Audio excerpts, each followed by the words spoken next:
In this class, we want to cover contracts, specifically hidden adhesion contracts.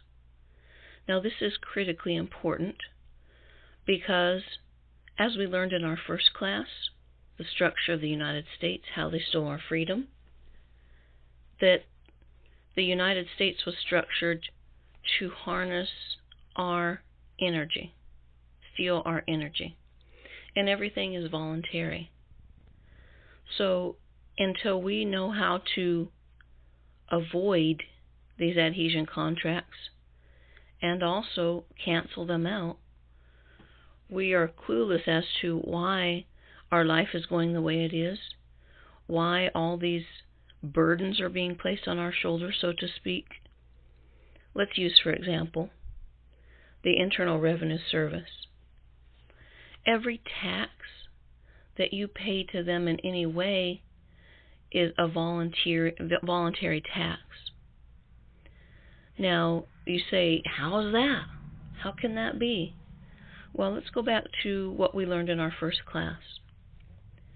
When the baby is born and the mother signs an SS5, she just signed an adhesion contract giving away the baby's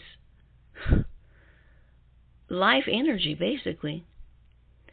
Energy is the only currency that we have on this planet. There's nothing else.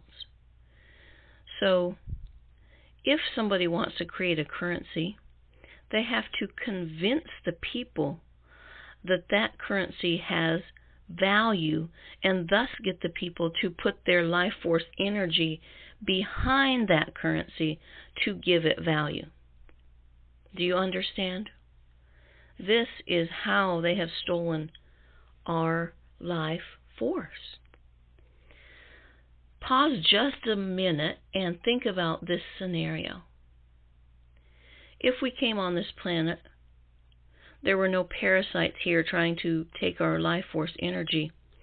Can you imagine what kind of source energy, what kind of world we could actually have if our energy was being put toward good?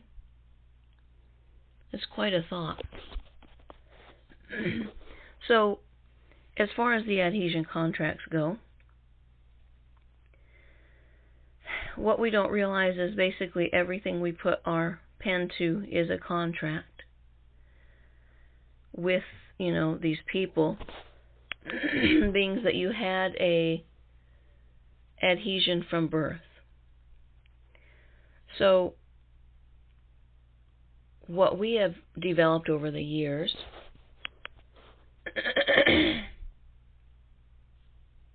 is what we call the perfecting the title. And it's really important because until you perfect your title, you will always, and I mean always, be considered a minor, a child in their eyes. It doesn't matter if you're 90 years old, you are a minor. So, what we do when we perfect this title is we take a copy, certified copy of the birth certificate.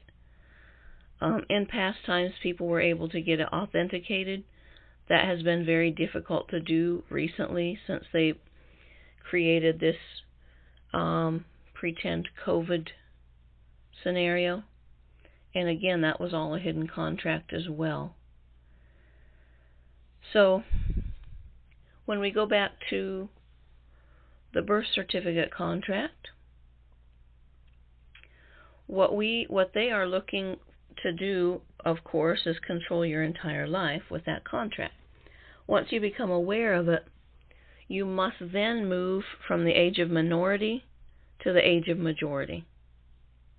And until that's done, you will be considered a minor, and the district attorney in your county or your district is considered your father.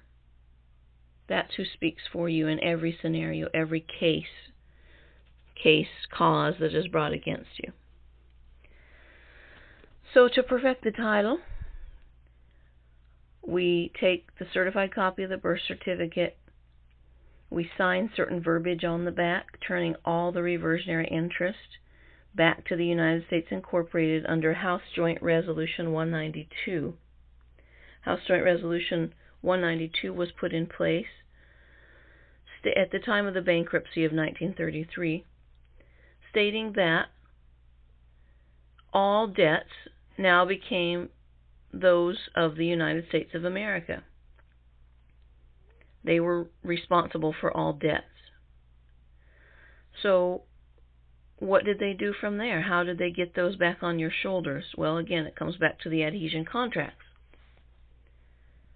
So every time you are given a questionnaire, whether you go to get a driver's license, whether you go to get a marriage license, whether you name it. Anytime there's a questionnaire and the question on there is, are you a U.S. citizen? And you check yes, you just created a new adhesion contract saying that you are an employee of the United States, and as an employee or agent, you are therefore liable for those debts. You see how smooth that move was made? It's, most people don't think down that line. You don't realize what's really going on. But that's what it is. So then, once you, take your birth certificate, you turn the reversionary interest, then we put we put our declarations in there stating who we are and basically who we are not. Bringing us back to the land, bringing us back to the age of majority. And once we have all those things in place, we file those notices with key offices. They get filed through the Superior Court and indexed through all the 50 states as well. Once that is in place, they have X amount of days to reject it under UCC contract law at 72 hours only. Some of this mailing, it just kind of depends on what it falls under, but for sure within 30 days and no response.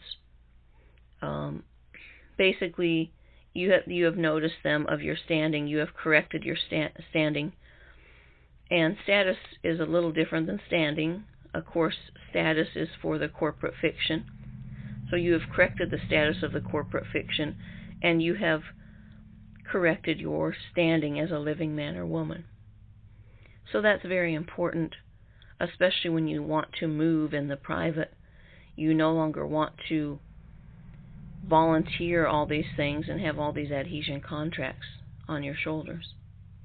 So that's only one small part of it.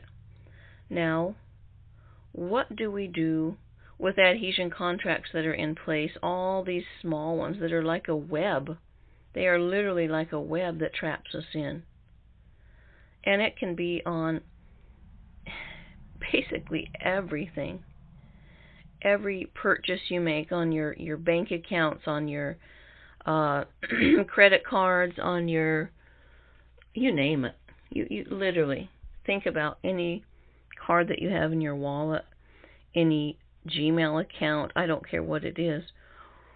What kind of adhesion contracts might you have used? Any place you used your name, your date of birth, and their social security number ties all of that original adhesion contract back to you. So let's say, for example, even if you perfected your title and you decide you go and you use your name, birthday, and social security number again, saying, yes, I am a U.S. citizen on something, you just created a whole new adhesion contract. You just recontracted. That's why we need to be very, very wise in our contracts and how we move.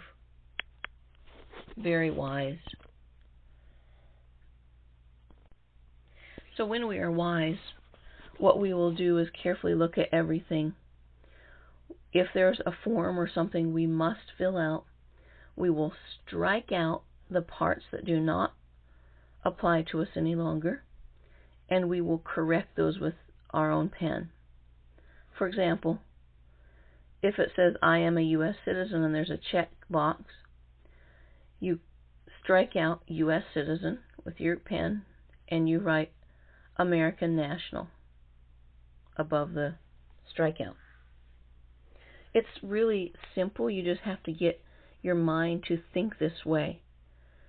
And we've been programmed in the school systems, in the society, with a very specific intent in mind. Nothing was by accident. It was all by design. So, once we learn how to make the contract our own, because again, we know that the law of contract states that a contract is null and void on its face if there was not full disclosure, right? So let's start looking at that. Full disclosure. From the beginning, our mother was never given full disclosure as to what she was signing. Now, they may argue that and say, well, yeah, she knew the Constitution, we taught her in school, and so on. But you have to make that claim that there was not full disclosure before, you can use that excuse, so to speak. And it's the same way with when you go get a driver's license, state driver's license. You are not told what the hidden contract behind that is. So therefore, when you go to cancel that contract, and we have the cancellation letter for that on the AmericanNationals.org website under Useful Documents. You can go pull that down, and it's a template you can use. It's really important to cancel that contract. Otherwise, you'll get a suspension marked on it, which you don't want to be suspended. You want the thing canceled. A suspension, when they have you marked that way, the adhesion contract is still firmly in place, and they use the suspension to incriminate you. So watch that very closely. A lot of people that we personally know have walked into the DMV with their cancellation and said, I need to cancel my driver's license. And a lot of the DMVs actually will have a form for driver's license cancellation. If they do, just be sure whatever you do, you want to get a receipt or a copy showing the cancellation if possible. Of course, some places won't do it, but if you can get that done, which we do know some people have done that, that's a great thing. So, once you get some of those contracts canceled, also the marriage license contract is a huge contract.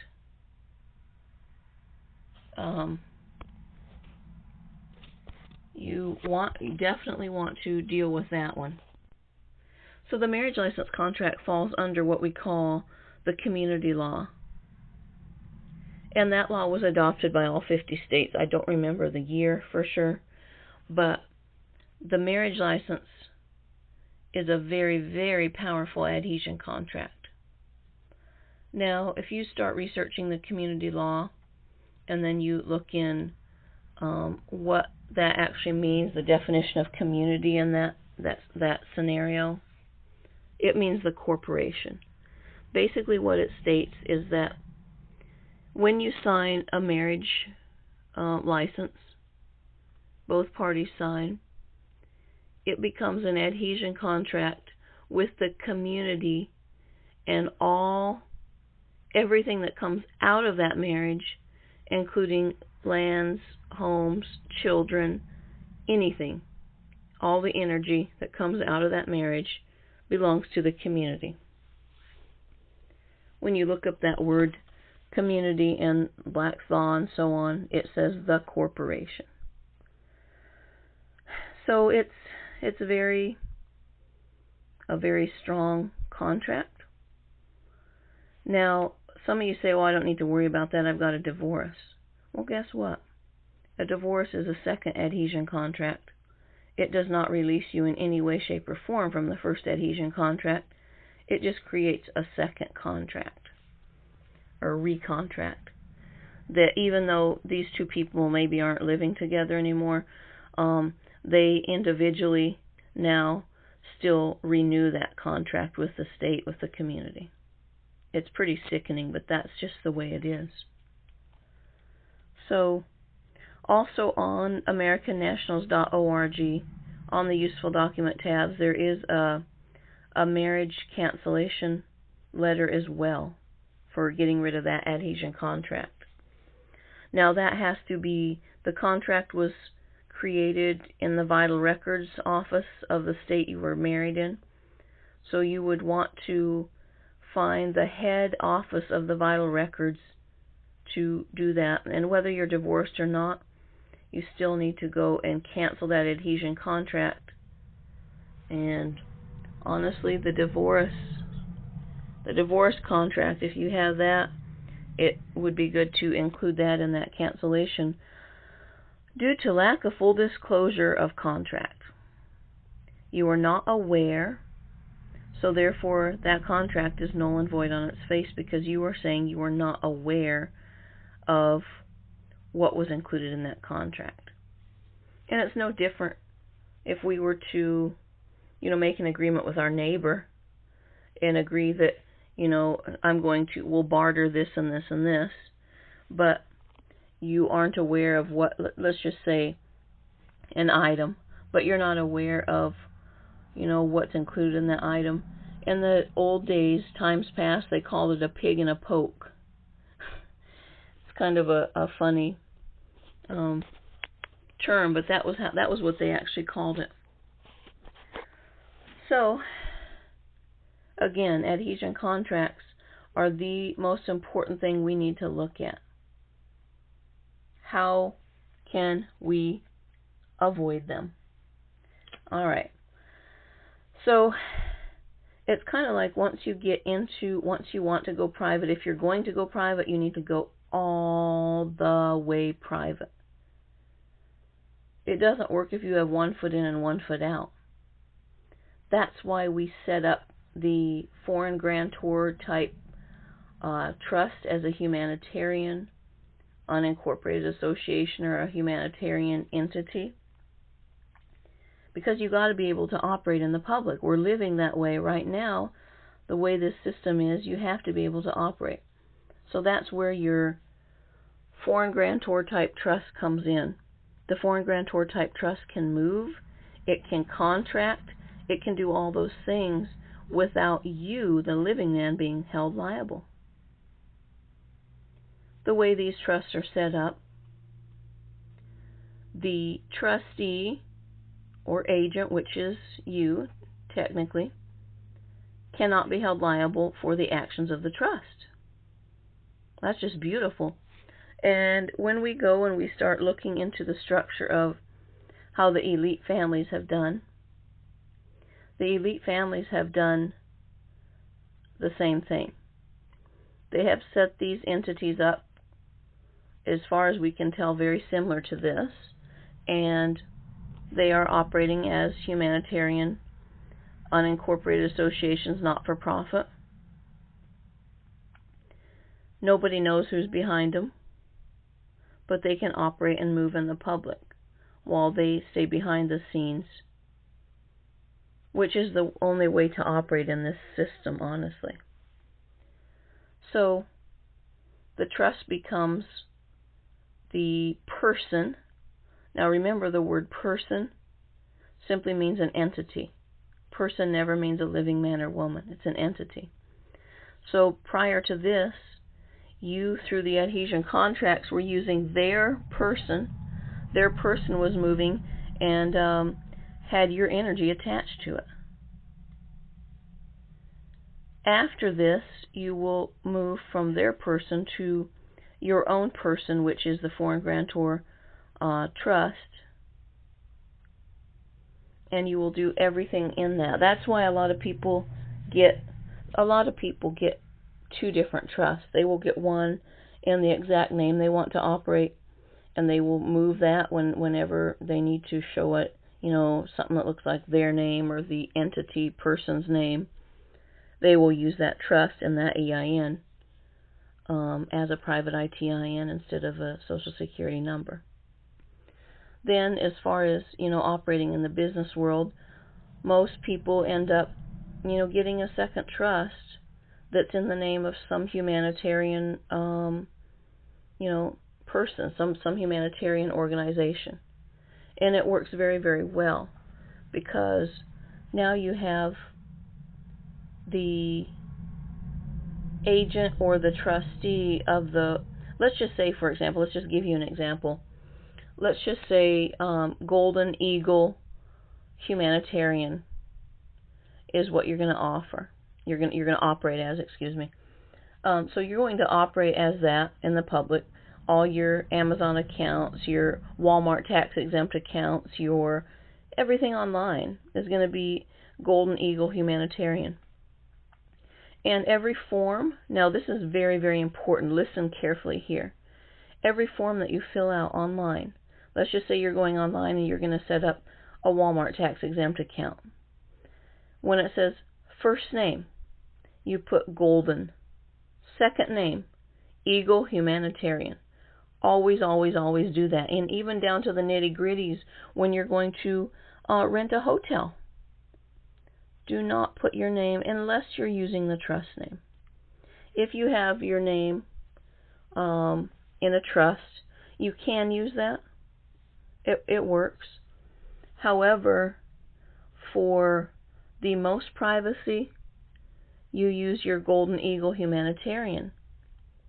And then, yourself is the agent for or minister for Golden Eagle Humanitarian. So it's really important to stay private as possible. Like we said, some people do have just the trust in their name and they operate across the board that way. However, what we have noticed and observed is that when you only have the trust in just your name, there's a lot more question because it looks like their person. Now, it's fine in a lot of cases. But, for example, if you were trying to open up a nonprofit or not-for-profit association ministry, you're claiming that that's what you are when you're setting up accounts with, purchase accounts with, let's say, Walmart or places like that. If it looks like their person name or a person name, they're not as likely to approve it. Remember, all these employees are just gatekeepers, and they just do what they think looks right. So that's just, the benefit. And honestly, through our organization, the way it's set up right now, you can purchase 2 trusts for less than most other organizations have 1. So we have set it up just hoping that you'll be able to, move and operate freely. Now remember, when you set these trusts up, this is your family legacy. These trusts never expire or go away. So sit back and be very wise when you're structuring your trust. What country jurisdiction do you want it to be in? What do you believe is the freest jurisdiction? You can find countries that have no contract. They are not part of the UN treaty, or the UN in any way. Those countries are probably preferable because, the freest standing country you can think of or find in your research. And it changes, So that's the country you want to establish your family legacy trust. So let's get down to some of the smaller contracts now. We've been talking about more of the major underlying contracts. So let's just say, for example, one of the smaller ones but most common day to day are traffic tickets. Now, all of us should at all times try our best to follow the rules of the road. That's just common sense. We don't need to be out endangering other people's lives, being reckless, or any of that. We firmly believe that that's very important. So please do not use this to do any of those things. Be reckless, endanger anyone else, or anything like that. That's not showing age of majority at all. That's still showing that by your actions, you're of age of minority, no matter what your papers say. So remember, actions do speak louder than words. Always carry yourself with dignity. Carry yourself as a diplomat. And it would be very wise for you to go online and see how does a diplomat conduct themselves, and really observe how a diplomatic individual actually carries themselves. We need to have a lot of respect for ourselves and others, and that will reflect through in our lives. So that's a side note that's very important to note as well through this whole process. So, back to the traffic ticket. Let's say you're traveling peacefully down the road, really not endangering anyone. Maybe you have a tag light out or something crazy like that, some small thing. And you get pulled over by a police officer. And they're always looking for something, and maybe they find something else that they think is a violation or whatever it is, and they give you a traffic ticket. First of all, they're going to ask you to sign it. And really, it's really cool if you can do this when you sign it. Offer to contract refused.